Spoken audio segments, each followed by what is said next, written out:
El sonido de unas esposas cerrándose sobre las muñecas de un niño de 14 años, es un ruido que ninguna madre logra olvidar. Todavía puedo escucharlo cada vez que cierro los ojos. Vi cómo dos policías sujetaban a mi hijo, Lucas, mientras él intentaba contener las lágrimas delante de todos sus compañeros. Sus manos temblaban, su rostro estaba completamente pálido, y el silencio del pasillo solo era interrumpido por los murmullos de los estudiantes que observaban la escena con sus teléfonos en la mano. Pero lo que más me rompió el corazón, no fue ver a mi hijo esposado. Fue descubrir quién había provocado todo aquello. Al otro lado del pasillo estaba mi propia hermana, Mónica. Permanecía inmóvil, con los brazos cruzados y una expresión de falsa tranquilidad. Cuando los policías pasaron junto a ella, inclinó apenas la cabeza y susurró con una sonrisa que jamás olvidaré. Todo esto es por su propio bien. En ese instante todavía no entendía hasta dónde llegaba su traición.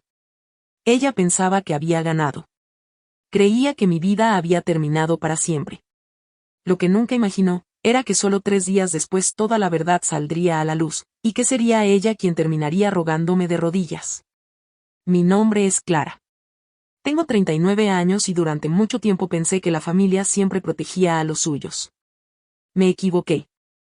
A veces, las personas que comparten tu misma sangre son precisamente las que están dispuestas a destruirte para salvarse ellas mismas. Mónica era 2 años mayor que yo. Desde pequeña siempre necesitó sentirse superior. Mientras yo buscaba vivir tranquila, ella convertía cada reunión familiar en una competencia. Con los años, su vida parecía perfecta. Se casó con un hombre muy influyente dentro del consejo escolar de nuestra ciudad. Vivían en una enorme casa, asistían a eventos exclusivos y hacían todo lo posible por aparentar una familia impecable. Yo llevaba una vida muy diferente. Era madre soltera.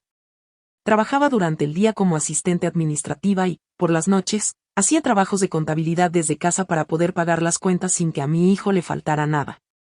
No era una vida fácil. Había noches en las que apenas dormía 4 horas. Pero cada sacrificio valía la pena cuando veía a Lucas sonreír. Él era un chico brillante. Le apasionaban las computadoras, la programación y la tecnología. Siempre encontraba la forma de resolver problemas que incluso muchos adultos no entendían. Yo estaba muy orgullosa de él. Sin embargo, para Mónica nunca fuimos suficientes. Cada vez que nos veía, encontraba alguna forma de hacernos sentir menos. Decía que Lucas necesitaba aprender cómo vivía la gente exitosa. Comentaba que yo jamás habría logrado salir adelante sin ayuda. Incluso delante de otros familiares hacía bromas sobre mi situación económica, como si mi esfuerzo fuera motivo de vergüenza. Aprendí a guardar silencio. No porque tuviera miedo. Lo hacía por Lucas. No quería que creciera rodeado de discusiones familiares. Pensé que ignorar sus comentarios sería suficiente para mantener la paz. Qué equivocada estaba.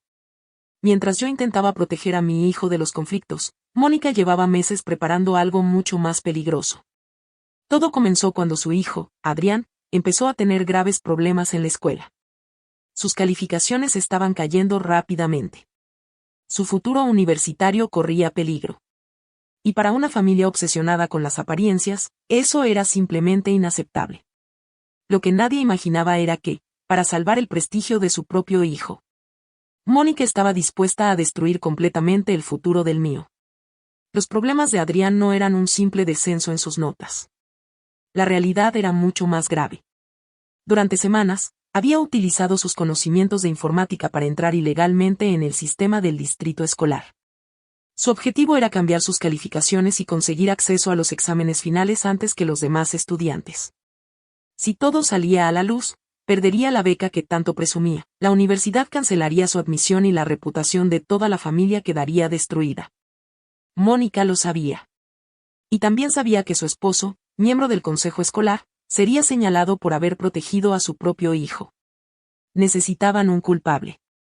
Alguien que pudiera cargar con toda la responsabilidad. Y eligieron al único adolescente que tenía los conocimientos suficientes para que la acusación pareciera creíble. Mi hijo. Jamás imaginé que mi propia hermana pudiera llegar tan lejos. Aquella tarde estaba trabajando en la oficina cuando recibí una llamada del director de la escuela. Su voz sonaba seria, distante.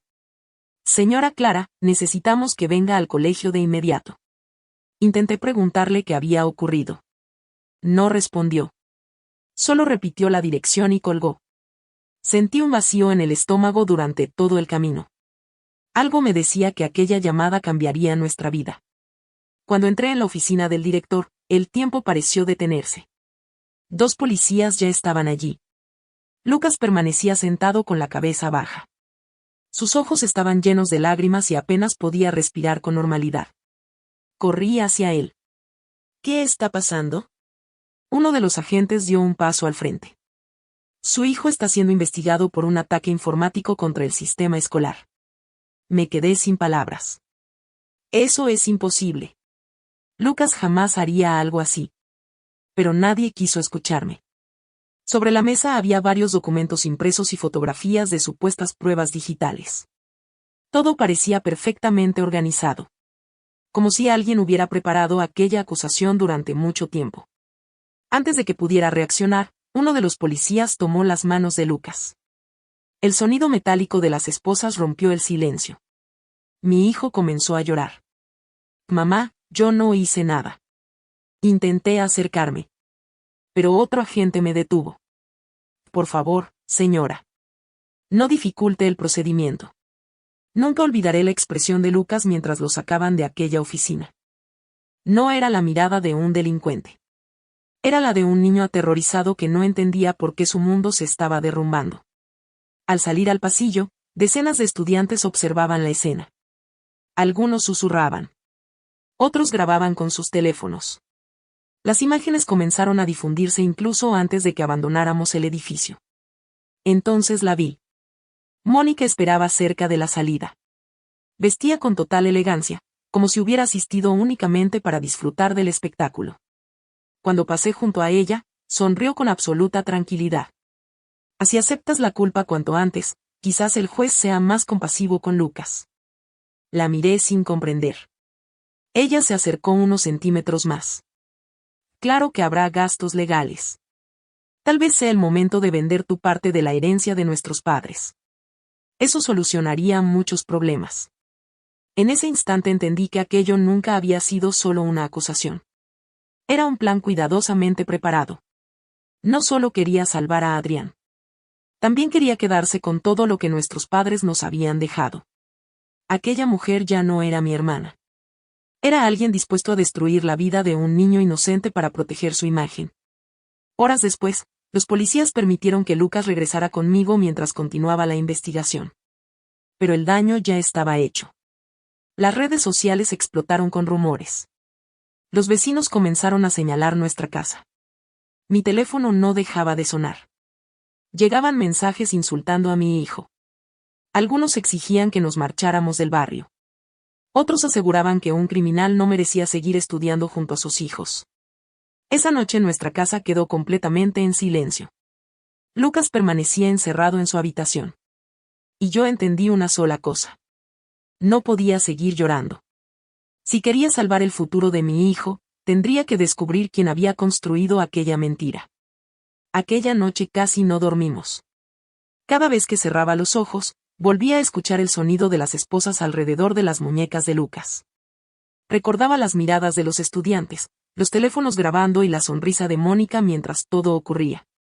Pero el miedo empezó a convertirse en determinación. A la mañana siguiente entré en la habitación de mi hijo. Permanecía sentado frente a su escritorio, con la mirada perdida. Me senté a su lado y tomé su mano. Lucas, mírame. Él levantó lentamente la cabeza. Sé que eres inocente. Nunca he dudado de ti. Pero ahora necesitamos demostrarlo con pruebas, no solo con palabras. ¿Hay algo que la policía no haya revisado? Lucas permaneció en silencio unos segundos. De repente, frunció el ceño. Espera, creo que olvidé algo. Encendió su computadora y comenzó a revisar varios archivos. Sus dedos se movían con rapidez sobre el teclado. Entonces abrió una carpeta que llevaba meses sin tocar. Sus ojos se iluminaron. Mamá, lo recordé. Meses atrás había instalado un sistema automático que guardaba copias de seguridad del tráfico de Internet de nuestra casa. Era un proyecto personal para aprender más sobre seguridad informática. Con todo el caos, lo había olvidado por completo. Comenzamos a revisar los registros uno por uno. Durante casi una hora solo vimos códigos, horarios y direcciones de red que parecían no tener sentido. Hasta que apareció algo imposible de ignorar. El supuesto ataque nunca salió de nuestra conexión. Ni una sola señal apuntaba a nuestra casa. En cambio, todos los registros conducían a otra dirección. La vivienda de Mónica. Sentí un escalofrío. Seguimos investigando. Unos minutos después encontramos otro detalle todavía más grave. El acceso al sistema escolar se había realizado utilizando la cuenta personal de Adrián durante la madrugada.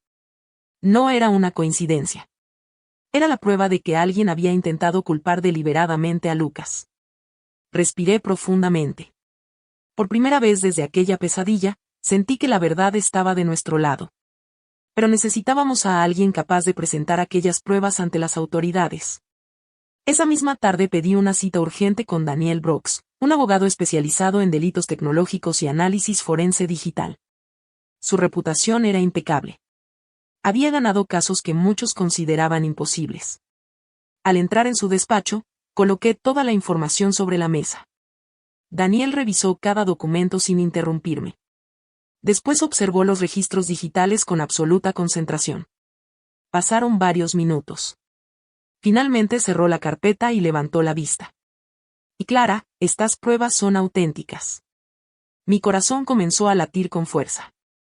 ¿Eso significa que podemos demostrar la inocencia de Lucas? Él asintió lentamente. No solo eso. También podemos demostrar que alguien manipuló pruebas para incriminarlo. Era exactamente lo que necesitábamos escuchar. Sin perder tiempo, Daniel solicitó una reunión de emergencia con el director del colegio, los investigadores del caso y las autoridades responsables de la investigación. La reunión fue programada para la mañana siguiente.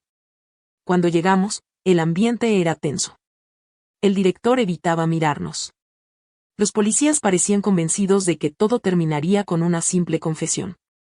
Y, como era de esperar, Mónica y su esposo también estaban presentes. Ella mantenía la misma expresión de superioridad. Creía que todo seguía bajo su control. Daniel conectó su computadora al proyector. La sala quedó completamente en silencio. Comenzó a mostrar los registros técnicos paso por paso. Explicó cómo funcionaban las copias de seguridad, cómo podían verificarse y por qué era imposible falsificarlas sin dejar rastro. Después apareció en la pantalla la ruta exacta del ataque. Cada dato señalaba la misma dirección. La casa de Mónica. El color desapareció del rostro de mi hermana. Su esposo dejó de sonreír. Los investigadores empezaron a intercambiar miradas de sorpresa. Pero aquello solo era el comienzo. Daniel todavía guardaba la prueba que terminaría por derrumbar toda la mentira. El silencio dentro de aquella sala era tan profundo, que nadie se atrevía a respirar. Daniel hizo un último clic sobre el teclado. En la pantalla apareció un registro completamente diferente al anterior. No mostraba el ataque informático. Mostraba algo todavía peor. Alguien había accedido a la cuenta familiar en la nube utilizando un dispositivo externo apenas unas horas antes de que Lucas fuera acosado. Desde esa conexión se habían subido archivos falsificados para hacer creer que él era el responsable del ataque. Después apareció el historial completo. La dirección IP.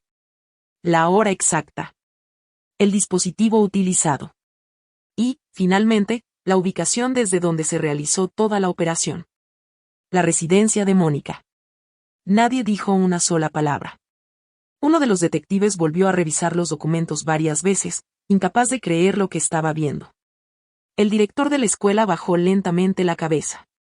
Comprendía que habían tratado a un adolescente inocente como si fuera un criminal, sin realizar una investigación seria. El detective principal respiró profundamente antes de hablar. Retiramos todos los cargos contra Lucas, con efecto inmediato. Sentí que el peso que llevaba sobre mis hombros desaparecía de golpe. Miré a mi hijo. Por primera vez desde aquella pesadilla, volvió a sonreír. Pero yo sabía que aquello no era el final. Era apenas el comienzo. Mientras salíamos del edificio, Daniel caminó a mi lado. Ahora que Lucas fue declarado inocente, podríamos aceptar las disculpas oficiales y dejar todo atrás. Lo observé durante unos segundos. Después recordé las esposas. las lágrimas de mi hijo. Los vecinos insultándolo. Los estudiantes grabando su humillación. Y la sonrisa de Mónica disfrutando cada segundo.